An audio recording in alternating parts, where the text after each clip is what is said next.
10 insting purba yang masih mengontrol hidupmu tanpa kamu sadari. Mari kita langsung membahasnya. Nomor 10, kamu takut ular dan laba-laba.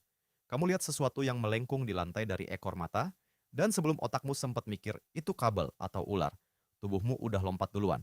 Ternyata, itu bukan reaksimu yang berlebihan. Itu warisan dari nenek moyangmu jutaan tahun yang lalu.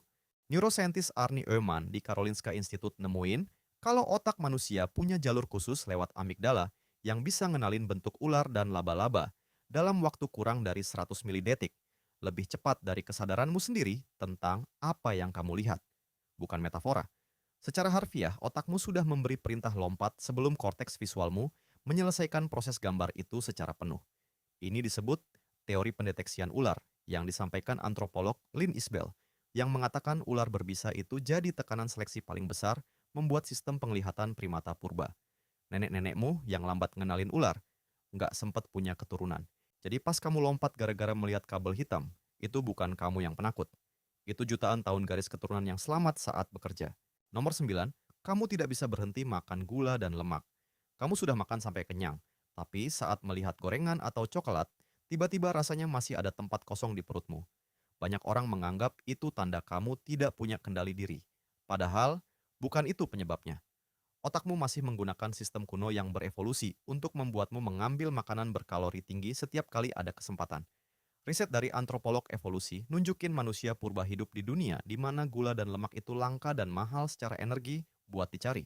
Jadi otak berevolusi ngasih reward dopamin ekstra tiap kali nemu makanan padat kalori, biar kita nyimpen lemak buat musim paceklik. Sebagai gambaran, otakmu masih hidup di zaman di mana madu hanya ada sekali setahun, sementara kamu sekarang tinggal 200 meter dari minimarket. Insting yang dulu nyelamatin nyawa nenek moyangmu dari kelaparan, sekarang jadi alasan kamu susah nolak diskon donat. Bukan kamu yang lemah. Sinyalnya aja belum diperbarui. Nomor 8, kamu kadang mematung pas kaget, bukannya lari atau ngelawan. Semua orang tahu soal fight or flight. Tapi ada satu respon yang jarang disebutkan, dan kemungkinan kamu pernah ngalamin. Kaki tiba-tiba nggak bisa gerak pas ada sesuatu yang bikin kamu kaget banget. Para ilmuwan pun salah nyebutnya, cuman dua opsi doang. Psikolog dari Universitas Uppsala, Per Anders Ridelius, dan rekan-rekannya mendokumentasikan respons ketiga terhadap ancaman yang dikenal sebagai freeze response atau tonic immobility. Pada kondisi ini, tubuh seolah-olah mengunci dirinya sendiri. Detak jantung melambat, otot menjadi kaku, dan seseorang bisa tampak seperti tidak bergerak sama sekali. Mekanisme ini dipercaya berasal dari strategi bertahan hidup yang sudah ada sejak lama. Di alam liar, banyak predator menghentikan serangannya ketika mangsanya tiba-tiba berhenti bergerak, karena gerakanlah yang memicu naluri berburu mereka.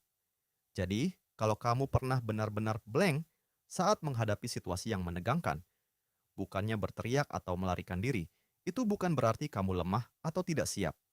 Bisa jadi, otakmu sedang mengaktifkan salah satu mekanisme bertahan hidup paling kuno, yang dalam situasi tertentu bahkan dapat lebih efektif daripada melawan atau melarikan diri. Nomor 7, kamu panik kalau ketinggalan grup chat. Kamu buka HP, lihat ratusan chat yang belum dibaca, dan langsung ada rasa cemas kecil sebelum sempat mikir isinya apa. Orang nyebut ini FOMO, seolah itu penyakit zaman sekarang. Ternyata, ini adalah insting yang jauh lebih tua dari internet. Riset evolusi sosial menunjukkan manusia purba yang keluar dari kelompok, secara fisik atau sosial, memiliki peluang untuk bertahan hidup jauh lebih kecil. Tidak ada perlindungan grup berarti tidak ada yang menjaga pas tidur, tidak ada yang bagi makanan pas gagal berburu. Jadi otak berevolusi ngasih alarm kecemasan tiap kali ada sinyal. Kamu mungkin lagi dikucilkan. Otak Anda tidak dapat membedakan antara ditinggal grup berburu 50.000 tahun lalu sama dilewati dialog grup kerja hari ini. Dua-duanya memicu sirkuit ancaman sosial yang sama bertahan. Notifikasi yang tidak kamu buka itu buat otak purbamu sepertinya ancaman eksistensial.